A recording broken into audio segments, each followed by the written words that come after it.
you ready? It's the Roundtable with me, Robert Bannon. Well, welcome to the Roundtable, everybody. My name is Robert Bannon. You're listening to us on Broadway World over here on the Broadway Podcast Network, iHeart, and Spotify. And last time I think I saw Cedric, he was in a harness in a movie called Bros, dancing in the middle of the club. Have you seen? I don't think he's wearing that in this show. Are you wearing a harness in this show, Cedric? No. Cedric is working. He's been on television. He's been on stage. He made a whole boatload of money because he produced some hit shows on Broadway a couple of seasons.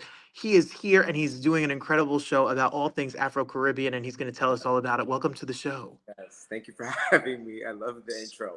Amazing. Cedric, what besides being in movies in the harness and besides producing on Broadway with shows, like you really are a producer, you really are an actor, you really wear a lot of hats. How do you describe yourself?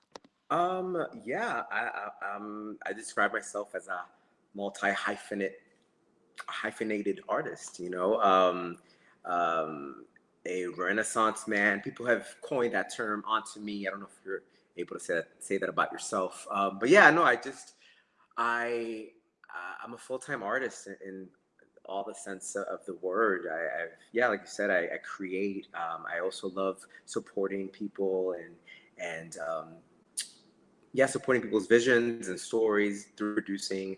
My fiance and we also have a production company called Puerto Rican Productions that we created during the pandemic to highlight more LGBTQIA and Afro-Latina stories through our production company, through supporting our artist friends who at the time weren't working. But yeah, no, it's been, I feel very grateful, very blessed, and I'm overwhelmed in the best way, but literally this is what I've prayed for, what I've manifested and all the things. So I'm just truly grateful. Yeah. I'm excited. I'm excited that you're here. Look at phones are ringing. More offers are coming through. He's got checks to cash here, people. You're so funny. Cedric, his website, everybody, is his name, .com. The links will be below. How to follow him on Instagram will also be below, and all of the things. Before we get into more about you, I want to talk to you about a little bit about this show. And everyone, while we're talking, this theater company does incredible work. I love everything that goes on over there. Tell us what this show is, because it's unique, and what it's about. Yeah, so the show's called Baile Cangrejero. It was created many moons ago by our associate artistic director, Jorge B. Merced. And he performed it originally with our artistic director, Rosalba Rolón. And it is a compilation of Afro-Caribbean, Afro-Boricua, Afro-Puerto Rican poems, songs, dance. It's truly just honoring the Afro-Latino, Afro-Latina experience. And it's just really, truly just honoring this group of people that so often have been overlooked or haven't been given the time on stage to shine bright. And so it is a journey in storytelling through, again, poetry, music, dance, and the theme pretty much is this. It's literally a love letter to Black Latinidad. And this newer version, because it's been revised, we're also kind of addressing what's happening in our country in terms of ICE and immigration and the threat that marginalized communities are still going through. These pieces were written many moons ago. Bomba and Plena, which are Afro-Puerto Rican forms of music and dance, came out of the slaves that came to Puerto Rico. So everything is about resistance and power and self-love. We need that more than ever, literally. Yes. People. Yeah. Ever. The show is running. It's at Puerto Rican Traveling Theater, which we absolutely love. And it's till November 16th. You can get a ticket. And what I love about them, they're right there on 47th Street. It's a beautiful theater. There's not a bad seat in the house. Tickets start at $30. He'll be right in front of your face, right there, being a part of it. What can you say about this cast? You have an incredible cast, incredible musicians, Grammy-winning people. Like, you all are out here. Yes. Shout out to my castmate, Ana Malave. She is a Puerto Rican actress. She lives in Puerto Rico. When we started rehearsals, she was doing Shrek in Puerto Rico. and flying back and forth.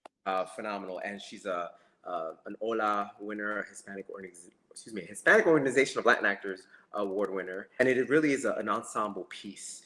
We need them, the musicians, as much as they need us in the storytelling. And that's another thing. Just like Buena Vista Social Club, you're coming to this theater and you are getting top tier, phenomenal live Latina music, specifically bomba, plena, boleros, and even there's a little bit of like Latin jazz in there as well. It's a beautiful and exciting show. It's high energy, and Anna and myself, we're on stage the whole time, and we don't stop from beginning to end. Yeah. Around the corner, like go around the corner to the right. Yes. Yes, please. Love it. Listen, we're Cedric, working. We're multitasking. listen, Cedric, Right. what is going on? Cedric's No, I making love phone it. calls. People are just barging in. You know, you put a sign on the door, Cedric. People don't listen. You're funny. Yeah. Cedric, Yes. Talk to me. you sing. You sing. And this Yes. show has a lot of music. Do you sing or are you just the actor? Because the two of you are called the acting people. Like you are the Yeah. actors. The actors. No. Yeah. I would say my track is more of the singer dancer track. But no, we're both mutually acting, singing, dancing. We're giving triple threat realness. Yeah. We're showcasing all the skills, and we're doing it in both in English and in Spanish. So yeah, it's a special skill set that we get to show off as proud Puerto Ricans, as proud Afro Puerto Ricans, to shine in with this material. Yeah, so it's we I mean, she really is like the lead, you know, she's the face of the show. But we're both doing a lot of exciting, energized work on stage. What I love about this is, and it's not just for people who speak Spanish or anyone who is Latinx or anyone that it's for everybody. Come see it. You'll be entertained. You'll have a great time.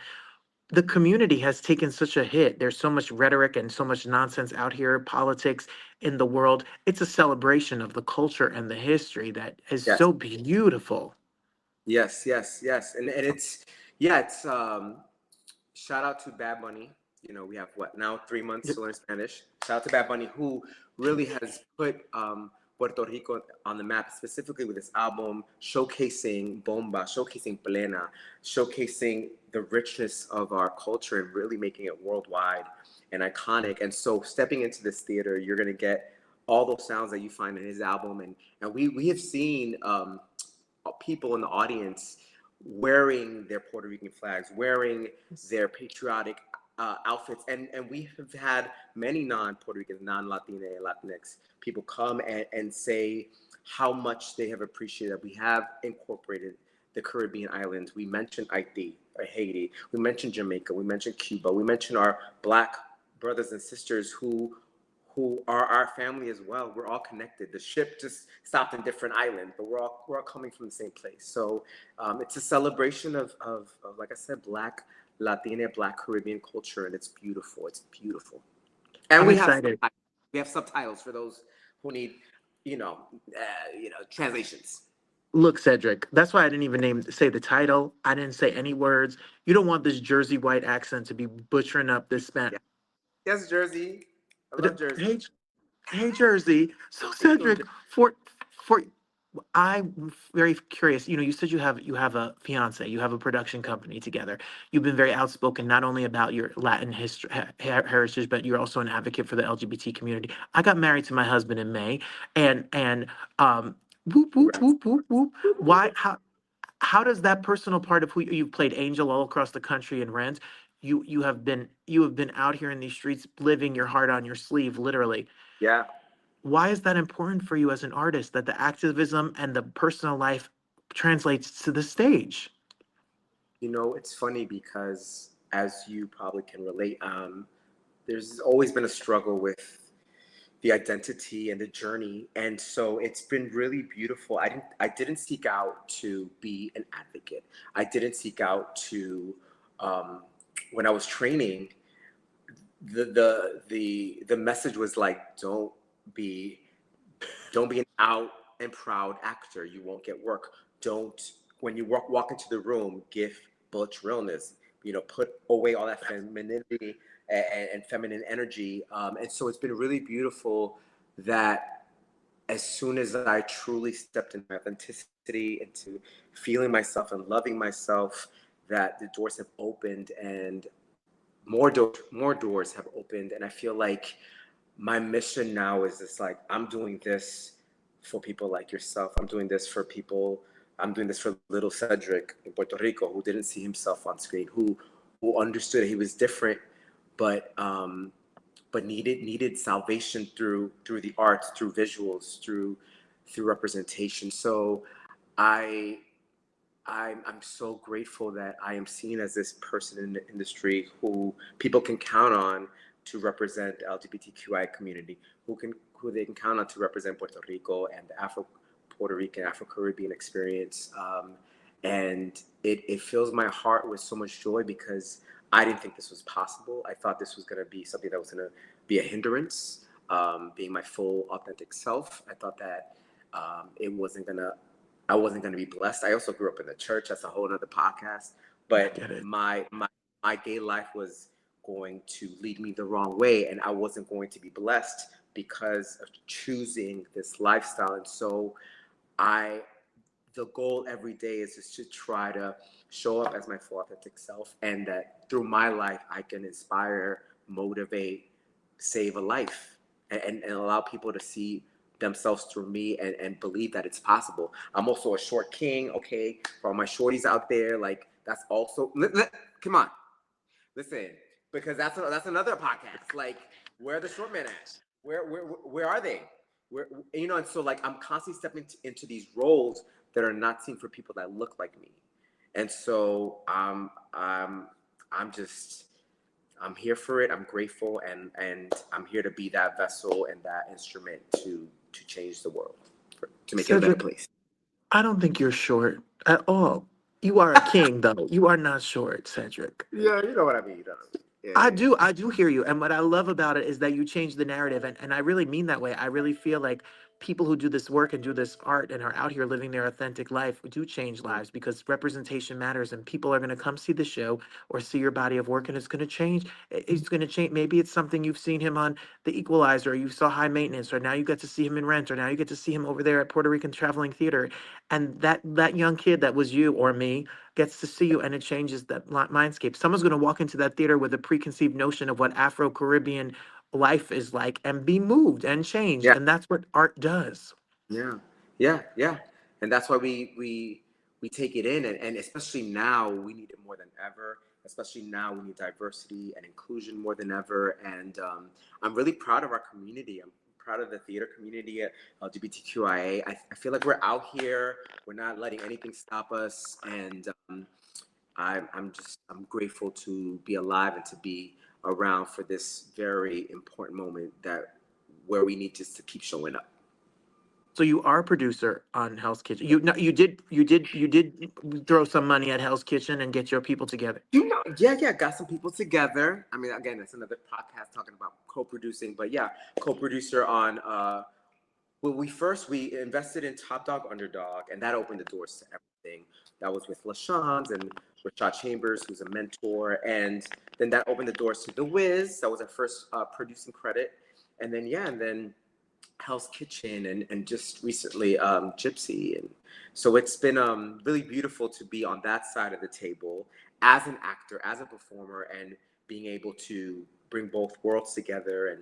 And that's another reason why we did it. We did it because less than 2% of less than 2% of Broadway producers are of Hispanic, Latina backgrounds. So we're like, we need to get in there. We need more of us, and we need to be in there to pave the way for others. And so something like Hell's Kitchen, we brought in, I think, 13 new Black and brown investors to Broadway, first time ever. So I think that's huge, and I want to continue doing that work. I want to make space for all of us. We all deserve to be in these spaces. That's it. Changing the face of theater, changing it for everybody so that everybody can be represented, and stories that need to be told go to the audience that needs to tell them. And who says you can't have a hit show on Broadway? You changed that, Cedric. You did that with Hell's Kitchen. You guys did that with The Wiz. Yeah, totally. It'll get better and better. Yeah. And shout out to Alicia Keys for inviting. We produced through the group Score 3 Partners, who are doing phenomenal work as well. And so she made space for us because, to get into that world is like, you gotta like. So shout out to her for bringing us in. Well, Cedric, I'm so excited for people to be able to check this out. The links and all the information is below. And my show is your show anytime. Come on back. We love the Puerto Rican Traveling Theater. Cedric Leiba Jr., everybody.